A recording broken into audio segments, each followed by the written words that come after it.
Pensem nisto. Um único momento. E duas vidas mudam para sempre, de formas quase espelhadas, de uma forma tragicamente simétrica. É exatamente isso que vamos explorar hoje, ao mergulhar na história O Silêncio de Alice. É uma narrativa sobre como a perda pode criar os laços mais inesperados e como a memória, ora vejam, pode ser tanto uma maldição como o caminho para a redenção. A história começa com aquela frase clássica, sabe? Era uma noite de tempestade. Só que aqui, uau, ela tem um peso diferente, um presságio quase palpável. Não é só sobre o tempo lá fora, não. É um aviso. É o prenúncio de que o mundo de alguém está prestes a desmoronar por completo. E é esse caos iminente que nos leva direto ao nosso primeiro ponto. Vamos ver como a narrativa constrói todo o seu conflito central, num piscar de olhos, naquela noite fatídica. Imaginem a cena. É super simples, mas arrepiante. Apenas 2 carros numa estrada escura, debaixo de chuva. 2 feixes de luz cortando a escuridão. 2 mundos inteiros, cada um no seu caminho, prestes a colidir. A tensão é brutal. E o que torna tudo ainda mais pesado é o contraste. Num carro, temos uma família, risos, planos, vida a acontecer.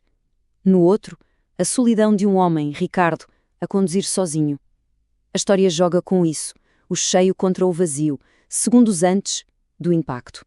E o momento do impacto é descrito de forma seca, direta, brutal, sem rodeios, metal retorcido, vidro partido e depois o silêncio.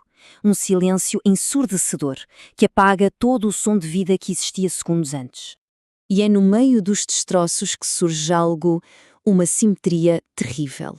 De um lado, Alice, uma menina de 6 anos que perde a família e com o trauma a própria voz. Do outro, Ricardo, 35 anos, que perde toda a sua memória, a sua identidade. As perdas deles são como um espelho, e nesse vazio, nesse esquecimento, nasce algo novo nele, um impulso incontrolável de a proteger. É esta ligação que vai moldar tudo o que vem a seguir. Então, como é que este laço se desenvolve? É o que vamos ver agora. Tudo começa no silêncio de um orfanato, onde a cura, quem diria, começa a surgir sem uma única palavra ser dita. A gente sai do caos da estrada e entra na calma de um orfanato. E o silêncio aqui é outro. Não é o silêncio da tragédia, mas um silêncio que abre espaço para, talvez, um começo de cura.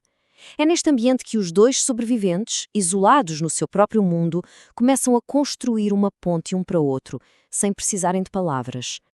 E é um Ricardo que quebra o gelo de uma forma tão vulnerável. Ele diz: "Oi, eu não sei meu nome ainda, mas quer que eu fique com você?" Pensem nisto. Ele não tem nada, nem o próprio nome, mas oferece a única coisa que lhe resta, a sua companhia. É um gesto de uma pureza imensa. A resposta da Alice. Essa, sim, é um ponto de viragem. Ela não diz nada. Em vez disso, entrega-lhe um desenho. Um simples desenho de uma flor. E isto é muito mais do que parece. É um sinal de vida a nascer do caos. É um pequeno ato de confiança, a primeira fresta de luz no seu mundo de silêncio. Só que este laço frágil que eles construíram está prestes a enfrentar o maior dos testes. Vamos entrar agora na grande complicação da história. A memória de Ricardo começa a voltar e, com ela, um peso moral gigantesco. Vejam só esta progressão. Os meses passam e Ricardo encontra um novo propósito ao cuidar de Alice. Ele aprende a falar a língua silenciosa dela. Mas, aos poucos, como peças de um puzzle, fragmentos do passado começam a aparecer. Tudo culmina numa chamada telefónica. Uma chamada para uma mulher chamada Larissa. E aí, a revelação. O passado e o presente estão em rota de colisão. E então, ele diz as palavras que mudam tudo de novo. Larissa? Eu lembro-me de tudo. Uau! A simplicidade da frase esconde um peso enorme. A sua identidade voltou, sim, mas com ela a verdade terrível daquela noite. O seu presente com Alice bate de frente com o seu passado esquecido. E agora? O que é que ele vai fazer com esta memória? É aqui que chegamos à resolução. Vamos ver como a história lida com esta encruzilhada, focando-se na escolha de construir algo novo a partir dos fragmentos, das ruínas do passado. E a escolha que eles fazem é o coração da história. Em vez de fugir da verdade, de se esconderem, Ricardo e Larissa decidem encará-la de frente, com uma compaixão radical. Eles decidem adotar a Alice. Este é o grande ato de redenção da narrativa. É a decisão de transformar a dor em amor. E as palavras da Larissa para a Alice são tudo. Alice, agora você tem um lar, uma família. Ninguém mais vai te machucar. Nós te amamos. É a promessa que estava implícita na ligação silenciosa deles, agora dita em voz alta. Segurança, família, amor. Para uma menina que perdeu tudo, estas palavras são um porto seguro. E o final é realista. Não é um conto de fadas, o passado não desaparece. Esta nova família nasce de uma tragédia, não é perfeita, de forma alguma, mas é real. E a história sugere que é exatamente aí que está a cura, na coragem de encarar a verdade e mesmo assim escolher o amor. Ok, então o que é que a gente tira disto tudo? Vamos agora para a parte final para destilar as grandes lições e a mensagem mais profunda desta história.